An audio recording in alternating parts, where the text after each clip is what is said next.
Y además, por ejemplo, la gente que no es pescadora, ¿a qué se dedica? De la parte de abajo, digamos. Bueno, ahí en la parte de abajo sí hay que resaltar lo siguiente. En lo que es el vaso de San Rafael existe una agrupación formalmente constituida. En la parte de abajo, después de San Rafael, también existen organizaciones, que son las que están, por ejemplo, en comunidades como Salazares o El Gileño. Todos ellos están agrupados en cooperativas y también, curiosamente, tienen sistema de jaulas. O sea, tenemos jaulas en toda esa parte. Ahora, en la llanura costera, que es ya finalmente en donde tenemos el río nuevamente y luego la parte de marismas, existen también cooperativas, particularmente las cooperativas que se dedican a la pesca del camarón. Nosotros en Nayarit tenemos cerca de 2000 pescadores registrados que se dedican a la pesca del camarón, con 54 cooperativas que están agrupadas de esa manera en 92,000 hectáreas de marismas y zonas lagunares que tenemos en esta zona. Aquí contamos con un área muy importante en lo que corresponde a los recursos naturales, que se conoce como marismas nacionales, y es una área, dicho sea de paso, que es una área natural protegida. Entonces, en esa zona, independientemente de que sea una área natural protegida, existen también reglas para pescar para toda la gente, particularmente los que pescan el camarón. Y allá están distribuidos en cooperativas, igual que lo hacen las cooperativas de aguas continentales, pero cada quien dedicada a un recurso según las posibilidades que les permite.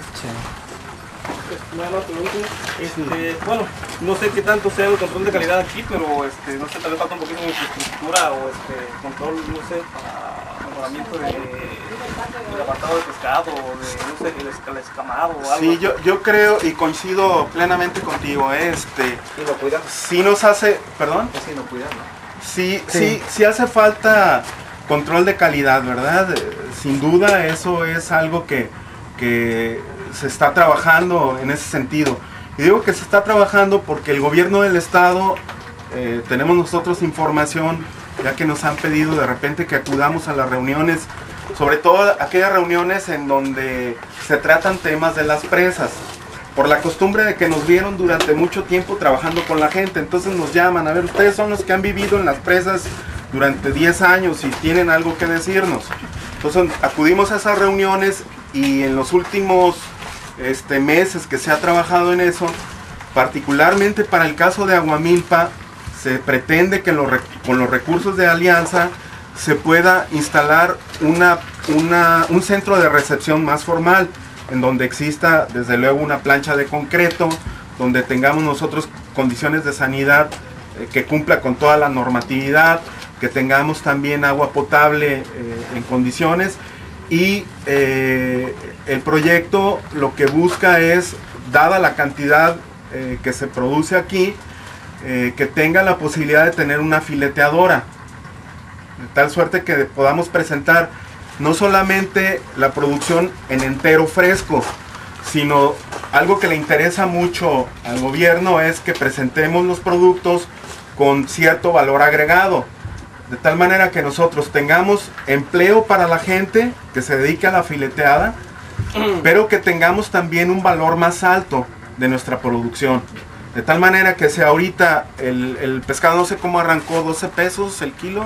Hoy se arrancó 11 pesos. 11 pesos arrancó, el kilo. Pero a como va a subir, o sea que baja la producción de todos modos, porque ahorita hay en cantidad. Va subiendo 12, 13, 14, 15, 17, hasta 20 pesos llega ya cuando no hay menos.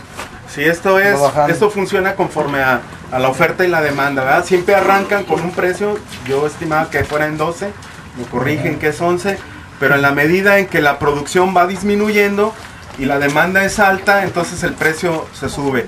Pero decía yo que si nosotros le damos valor agregado a la producción mediante el fileteo, por ejemplo, si ahorita están pagando en 11 pesos el kilo de entero fresco, el kilo de filete de pescado pues puede alcanzar fácil los 50 pesos, ¿no? Por ahí más o menos, o más, como me corrige Valentín.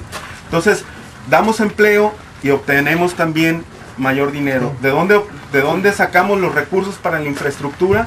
De los programas que están disponibles en el gobierno. Así es. Yo tengo una pregunta. Sí. Yo entiendo que la presa a usted lo está beneficiando mucho en la cuestión de la pesca. Se palpa, ¿no? Se comenta.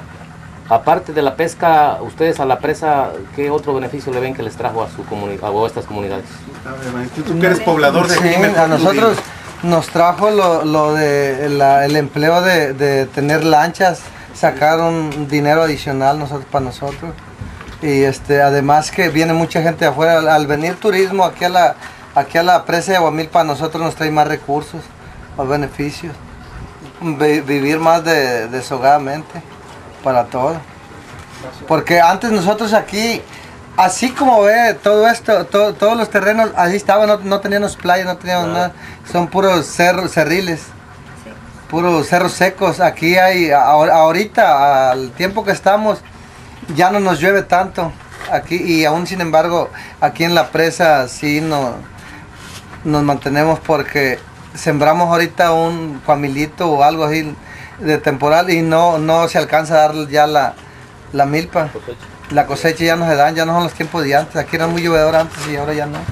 Todo como que se está secando, acabando lo que es el agua. Es lo único que le sacan a lo que es el río. No hay ganadería, agricultura. La ganadería la tenemos, pero ya aquí todos estamos haciendo potreros. Aquí tenemos unos potreros aquí arriba a la vuelta, empastando las partes cortas a la presa. ¿Por qué? Porque el ganado ya está tomando agua de la presa, porque ya no tenemos ojos de agua arriba. Antes teníamos mucha agua, arroyos y todo eso, y ahorita está acabando todo eso.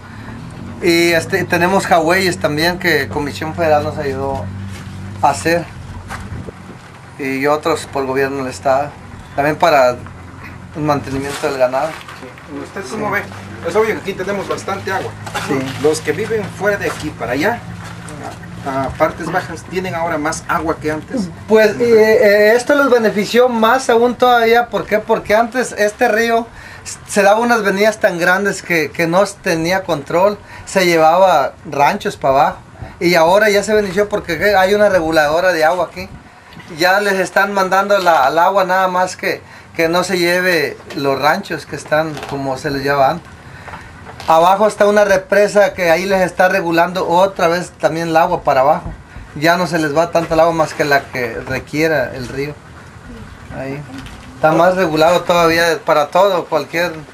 Oiga, ahorita se ven partes secas aquí. Se ve que no está muy grande el agua. ¿Sí hay fuerza para producir electricidad? Sí, Sí. sí, de hecho, les comentaba hace rato el Ahorita ingeniero es de cuando está operación, que trabajando es cuando más. están generando. Pero también se mencionaba que entran en lo que le llaman las horas pico, o sea, como está conectado en un sistema nacional, cuando demandan energía en una zona determinada, entran en funcionamiento. Automáticamente. Otra pregunta.